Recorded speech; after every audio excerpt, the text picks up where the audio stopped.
Hello guys, welcome back to Jaipur Academy. तो यार अपना टॉपिक चल रहा था इंट्रोडक्शन टू यूक्लिड ज्योमेट्री, जिसके अंदर अपन ने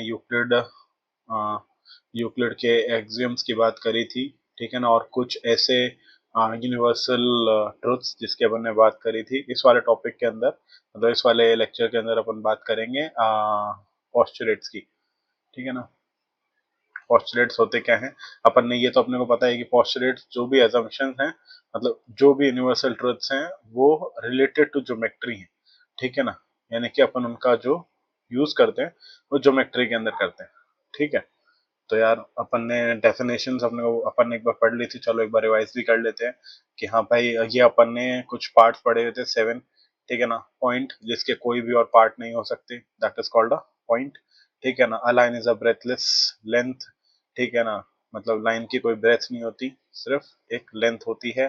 फिर ends of the point are ends of a line are point. ठीक है भाई, अपने को पता ही है एक लाइन जो dot dot dot dot dot बहुत सारे डॉट्स को मिलकर के बनती है straight line which lies evenly with the point on itself। बिल्कुल भाई। ठीक है ना, surface which has length and breadth। एक surface क्या होता है जिसकी कुछ लेंथ और जिसकी कुछ breadth होती है। ठीक है ना, edges of the circles sorry edges of the surface are line। ठीक है भाई, ये जो edges होती हैं ये सारी क्या है, बेसिकली ये चार लाइनों को मिलकर ही तो बन रहा है। जो बना वो क्या है, surface।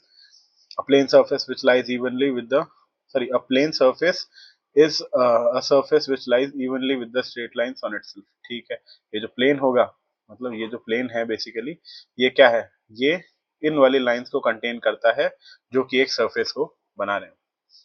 ठीक है ना, फिर अपन ने एक्सियम्स की बात करी थी कि हाँ भाई, ए बराबर अगर बी है, बी बराबर अगर सी है, तो ए बराबर सी होगा। ये अपना फर्स्ट था, things which are equal to one another, things which are equal to same thing are equal to one another. ठीक है ना, अगर किसी दो इक्वल चीजों के अंदर सेम ऐड करूं तो भी वो इक्वल ही रहेंगे, दो चीजों में अगर सेम सब्ट्रैक्ट करूं तो भी रिमाइंडर इक्वल रहेगा। फिर थिंग्स जो एक दूसरे के ऊपर कोइंसाइड हो जाती हैं, यानी कि जो एक दूसरे को छुपा लेती है। कोइंसाइड का मतलब क्या है कि अगर मैं इस वाले ट्राइंगल को इस वाले ट्राइंगल के ऊपर रखूं तो ये इसके पीछे छुप जाएगा। अब देखो, होने को तो ये छोटा भी हो सकता है, अगर मैं इतना बड़ा ट्राइंगल बनाऊं और एक छोटा सा ट्राइंगल देखूं तो ये इसके पीछे छुप जाएगा। तो ये ऐसा नहीं है कि ये इसको कोइंसाइड करे, ये इसको ओवरलैप करे। कोइंसाइड किसको बोलते हैं कि जब ये वाला ट्राइंगल भी इसके ऊपर अगर मैं लगाऊं तो ये पीछे वाला ट्राइंगल छुप जाए। तो ऐसा तो होगा नहीं, तो इसके लिए क्या होता है कोइंसाइड, मतलब कि उनकी एग्जैक्ट डायमेंशंस सेम है। A whole is greater than a part, बिल्कुल सर। फिर things which are double of the same thing, अपन ने बात करी थी विराट कोहली का 100, सॉरी सबसे पहले तो things which are double of the same thing कि हाँ भाई, अगर कोई 40 किलो का बंदा है और 280, एक मतलब एक बंदा है, ये अपना राम मान लो, ये अपना श्याम है। ठीक है ना, श्याम जो है वो राम का डबल है। फिर मैंने बोला कि हाँ भाई, एक घनश्याम भी है। हाँ, ठीक है ना, एक घनश्याम भी है। घनश्याम जो है वो भी राम का डबल है। अब क्या, श्याम भी राम का डबल है, घनश्याम भी राम का डबल है, तो श्याम और घनश्याम की जो वेट हो गया वो इक्वल हो गया। बस ये अपने को ध्यान रखना है कि things that are double of the same things are equal to one another. Similarly things that are half of same thing are equal to one another. ये अपन ने विराट के रन मारे थे। ठीक है ना, ये अपने रोहित शर्मा, ये अपने शुभमन शुभमन गिल के रन कितने हैं, विराट के हाफ। रोहित के रन कितने हैं, विराट के हाफ। तो इसका मतलब क्या है, रोहित और शुभमन के रन जो है वो सेम है। यही अपने को लास्ट वाले एग्जाम में बताया गया। तो यार अपन पोस्टुलेट्स की बात कर लेते हैं कि पोस्टुलेट्स होते क्या हैं। ठीक है ना, पोस्टुलेट्स आर सम, ठीक है ना, पोस्टुलेट का मतलब ही यही है, let us make some statement on the observed phenomena in the universe. मतलब ऐसे कोई स्टेटमेंट्स जिसको अपन ऑब्जर्व करेंगे तो कि अपने को लगेगा कि हाँ भाई सही है, जो कि यूनिवर्सल ट्रुथ भी। ठीक है ना, ध्यान रखेंगे। अ स्ट्रेट लाइन में be drawn from any one point two any another point, बिल्कुल सर। अगर मेरे पास दो पॉइंट हैं, ठीक है ना, ये मैंने खूब सारे पॉइंट बना दिए। अब मेरी जो इच्छा करेगी मैं वो दो पॉइंट लूं, ये वाला और ये वाला ले लिया मान लो, और मैं इससे एक लाइन बना सकता हूँ, बिल्कुल बना सकता हूँ। बस यही इस वाले पोस्टुलेट में लिखा है कि कोई भी दो पॉइंट से एक लाइन में बना सकता हूँ। ठीक है ना, अब एक्सियम 5.1 देख लेते हैं। Given two distinct point there is always a unique line that passes through them. मतलब कि कोई भी अगर दो पॉइंट हैं तो उनसे एक ही ऐसी लाइन होगी जो इन दोनों पॉइंट से पास करेगी। अब अगर आप ट्राई भी कर लो तो भी आप इन दोनों पॉइंट से गुजरती हुई कोई और लाइन नहीं बना सकते। देखो यार, इस वाले पॉइंट से भी पास हो, इस वाले पॉइंट से भी पास हो, तो वो यही लाइन बनेगी। अगर मैं ऐसी कोई लाइन बनाना चाहूंगा तो वो सिर्फ इस पॉइंट से पास होगी और इस पॉइंट पे कभी आएगी नहीं। सिमिलरली मैं कितनी भी लाइंस बना लूं, ठीक है ना, पर वो दो पॉइंट से पास होती हुई सिर्फ एक सिंगल लाइन ही होगी, ठीक है ना। इसके अंदर भी देखो, इसके अंदर और थोड़ा सा समझ में आएगा आपको क्लियर कि ये देखो, अब ये एक पॉइंट है, ये एक पॉइंट है, इस पॉइंट से गुजरती हुई कितनी भी लाइंस हो सकती हैं, सिमिलरली इस वाले से भी गुजरती हुई कितनी लाइंस हो सकती हैं। अब पर इन दोनों पॉइंट से गुजरती हुई एक यूनिक लाइन ही होगी जो कि ये वाली। अब मैं चाहकर भी कोई और ऐसी लाइन नहीं बना सकता जिसके जो इन दोनों पॉइंट से पास हो और वो एक स्ट्रेट लाइन हो, ठीक है। तो यही अपना एक्सियम 5.1 था। अब ये वाला देख लेते हैं। A terminated line can be produced indefinitely। बिल्कुल सर, ये एक लाइन है, ठीक है ना, मान लो ये ए है, ये बी है। अब कोई मेरे को बोले कि भाई बी को एक्सटेंड करते जाओ, कहाँ तक एक्सटेंड करोगे, तो यार ये तो इन्फिनिटी तक जाएगी, इनका कोई एंड ही नहीं है, इनका कोई एंड नहीं है। ये लाइंस मैं इन्फिनिटी तक खींचूंगा भाई, मैं तो जयपुर में बैठा हूँ, जयपुर से ये जोधपुर तक भी चली जाए, जोधपुर से ये पूरे इंडिया में घूम करके अमेरिका भी चली जाए, जिस भी डायरेक्शन में जा रही है, तो इस वाली लाइन का कोई एंड नहीं है, ये तो चलती ही चली जाएगी। दिस आर इनडेफिनेटली अपन इनको प्रोड्यूस कर सकते हैं आगे तक। अ circle can be drawn with any centre and any radius.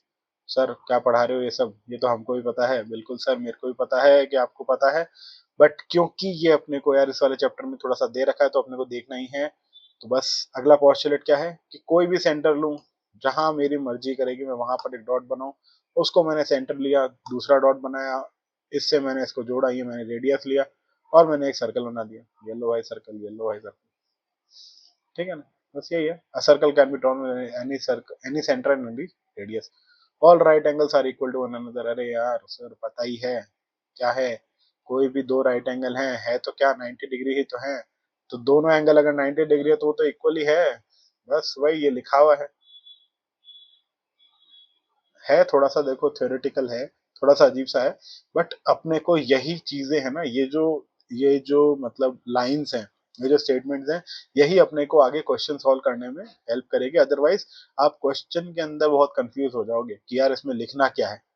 तो अपने को ये वाली जो स्टेटमेंट्स हैं ये अपने को काफी काम आने वाली हैं, ये आपको भी समझ में आ जाएगा।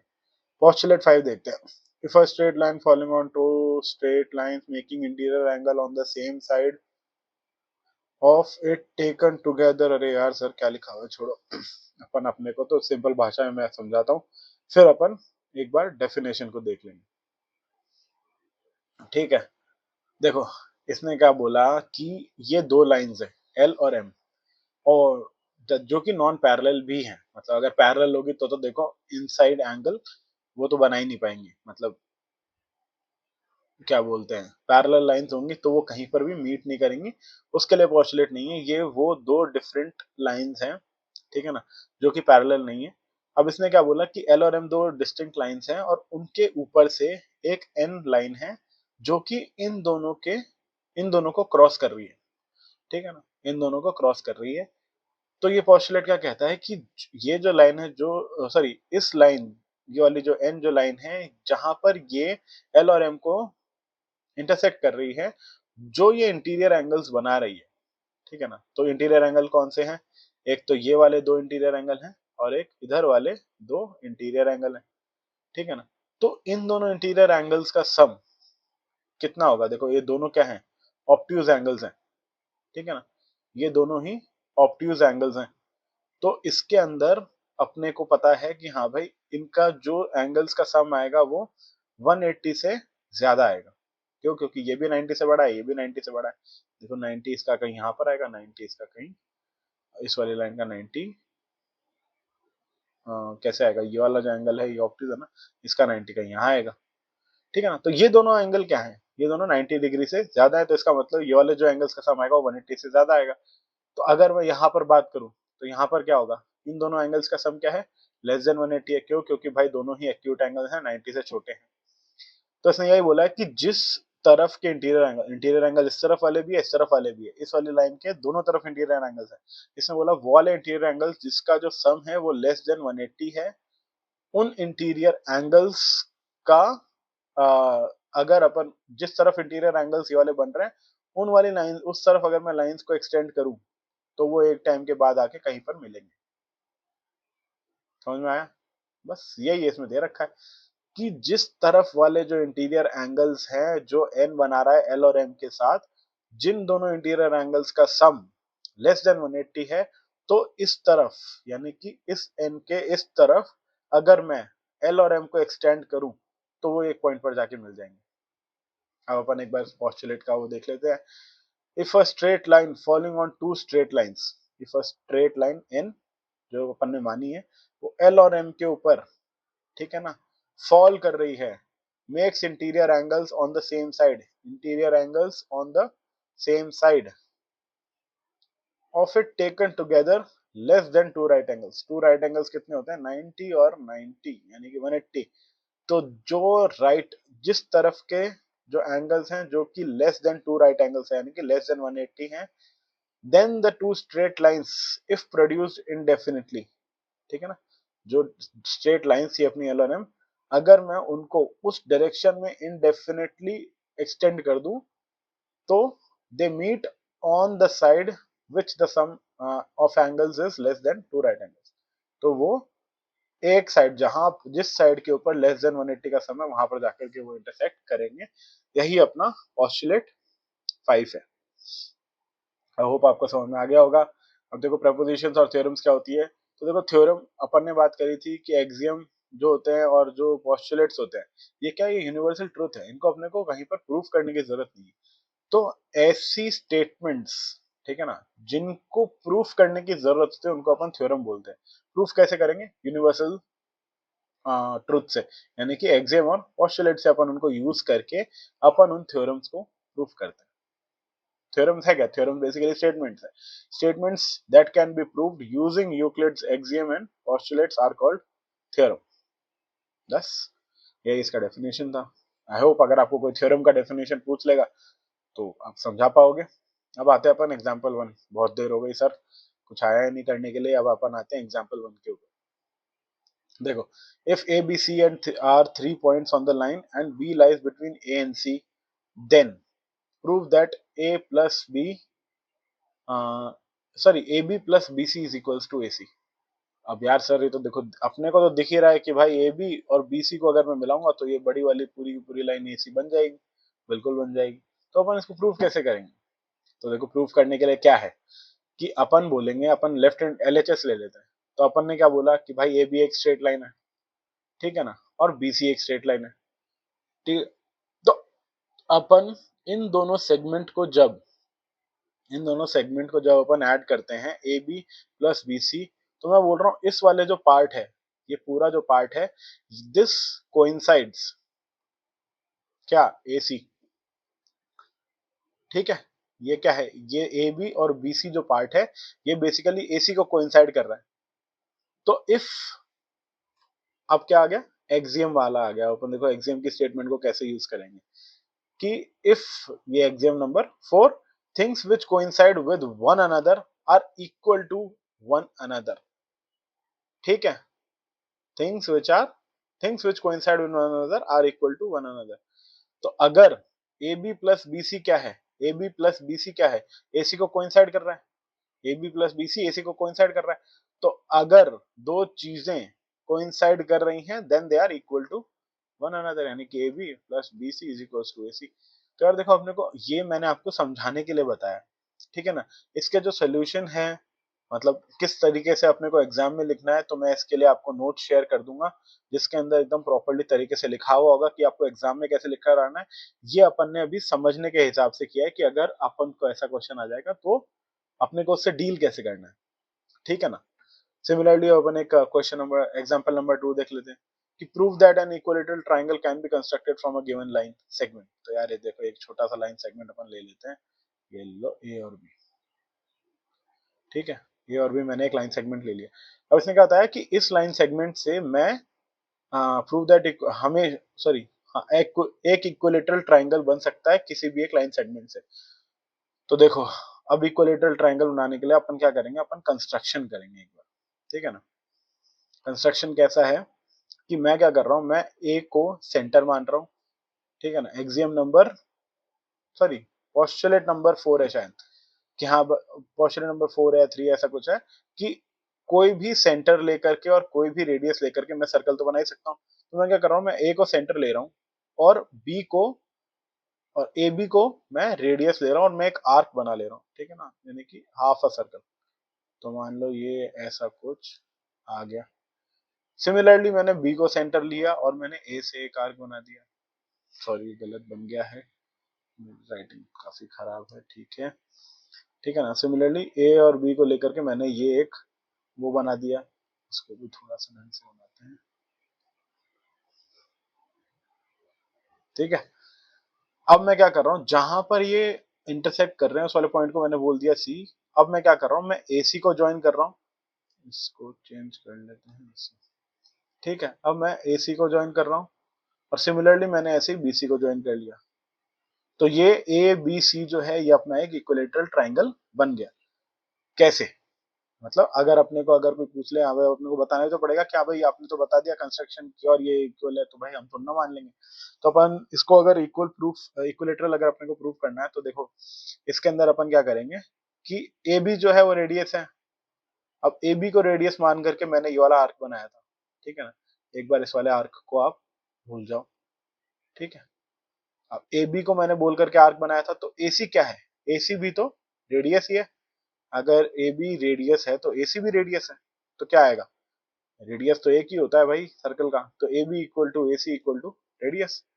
अब क्या करो, अब क्या करो, अब इसको तो मैं वापस से बना देता हूं। अब आप देखो किसको, अब मेरे को ए बी और ए सी में देखना है, तो इसको हटा दो, ठीक है ना। अब A B sorry A B A C तो हो गया। अब मेरे को क्या देखना है, बी सी और ए बी। तो अब सेम इसको हटा दो, सॉरी इसको नहीं, गलत हटा रहा हूँ यार मैं, यार ये ऐसे कुछ है और इसको हटाओ, ठीक है ना। अब देखो ए बी क्या है, अगर बी से जब मैंने सर्कल बनाया था तो ए बी ए जो था वो भी रेडियस था। अब बी सी क्या होगा, बी सी भी वही है क्योंकि ये आर्क है, तो बी सी भी क्या है, रेडियस ही है। तो A B equals to B C equals to radius. अब देखो things which are equal to the same thing, same thing क्या है, ए बी क्या है, कॉमन है। Things which are equal to the same thing are equal to one another, मतलब A B equal to B C equal to A C. कौन सा है axiom, axiom first है भाई, एक्सियम फर्स्ट को अपन ने यूज किया है यहाँ पर, यही अपने को स्टेटमेंट्स में लिखना है, ठीक है ना। ए बी और ए सी बराबर है, ए बी और बी सी बराबर है। तो एग्जाम नंबर 1 क्या कहता है, things which are equal to the same thing are equal to one another, मतलब A B equal to B C equal to A C. अब अगर किसी भी ट्राइंगल में तीनों ही साइड्स की बराबर हैं, ए बी ए सी और बी सी, तीनों ही साइड अगर बराबर है that means it is an equilateral triangle, अपन ने प्रूफ कर दिया, ठीक है। देखो समरी आ गई। अभी अपना लास्ट है थ्योरम 5.1। बेसिकली थ्योरम किसके लिए होते हैं भाई, प्रूफ करने के लिए होते हैं, मतलब अपने को प्रूफ करना है two distinct line can not have more than one point in common. तो यार ये तो अपने को देखो पता ही है कि सॉरी ये तो अपने को पता है कि दो पॉइंट से सिर्फ एक ही लाइन गुजर सकती है। तो अपन क्या मान ले रहे हैं, अपन अपने को अज्यूम करना है यहाँ पर, ठीक है ना।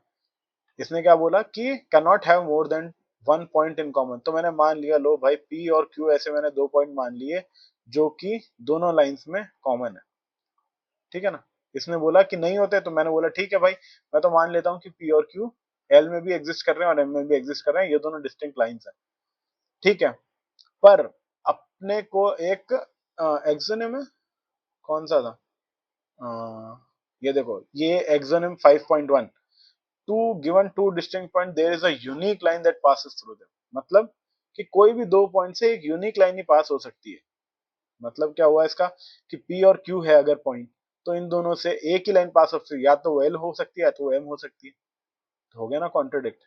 इसने क्या बोला कि अगर L और M दोनों से अगर पास हो रही है मतलब ये दोनों लाइनें एक ही है, पर क्वेश्चन के अंदर लिखा हुआ है कि भाई दो डिस्टिंक्ट लाइन्स है, ठीक है ना। तो समझ में आया, थोड़ा और एक बार और बता देता हूँ कि हाँ भाई मैंने क्या मान लिया कि P और Q, इसने बोला कि अपने को एक पॉइंट से ज्यादा कॉमन पॉइंट नहीं हो सकते दो डिस्टिंक्ट लाइंस के अंदर। तो मैंने मान लिया कि हाँ भाई दो पॉइंट्स कॉमन है दो डिस्टिंक्ट लाइंस के अंदर, पी क्यू, और पी क्यू एल में भी है, पी क्यू एम में भी है, तो अब अपन ने एक्सोनिम पढ़ा हुआ था कि अगर सॉरी पोस्टुलेट 5.1 था, एक्सोनिम 5.1 था, ठीक है ना, एक्सोनिम 5.1 कि दो पॉइंट से सिर्फ एक यूनिक लाइन ही पास हो सकती है। इसका मतलब अगर पी और क्यू दो पॉइंट्स हैं तो उससे एक यूनिक लाइन ही पास होगी, या तो वो एल होगी या तो वो एम होगी।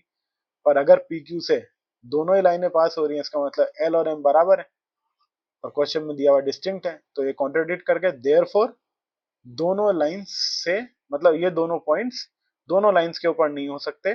दैट मीन्स कि two distinct lines can not have more than one point in common. ये अपन ने यहाँ पर प्रूव कर दिया। ठीक है, आई होप आपको समझ में आया होगा। नहीं आया तो मेरे को एक बार कमेंट सेक्शन में बता देना, अपन एक बार और डिस्कस कर लेंगे। तो यार एक बार अपन समरी देख लेते हैं कि हाँ भाई अपन इस चैप्टर में क्या क्या देख रहा। Through through Euclid definition a point a line a plane, the definitions are not accepted by mathematics, therefore these terms are now taken as undefined। ठीक है ना, मतलब इनकी कोई डेफिनेशन नहीं है, ठीक है ना, तो अपन इनकी यूक्लिड डेफिनेशंस को ही मान लेते हैं। ठीक है, Exonyms postulates are the assumption which are obvious universal truth। Exonym और पोस्टुलेट जो थे, ठीक है ना, एक्सोनिम और पोस्टुलेट अपने को पता है कि हाँ भाई ये अपने यूनिवर्सल ट्रूथ है, दे आर नॉट प्रूव्ड। अपने को प्रूव करने की इनकी जरूरत भी नहीं है, क्यों, क्योंकि ये यूनिवर्सल ट्रूथ है, ये assumptions के ऊपर है। Theorems are statements that which are proved using definition, exonym, previously proved statement and deductive reasoning। मतलब कि मान लो कि मैंने एक्सोनिम और पोस्टुलेट को यूज करके मैंने एक थ्योरम को प्रूव कर दिया, तो अब मैं इस थ्योरम को किसी दूसरी थ्योरम को प्रूव करने में भी यूज कर सकता हूँ। तो ऐसे ही स्टेटमेंट्स या ऐसे ही स्टेटमेंट्स को अपन थ्योरम बोलते हैं।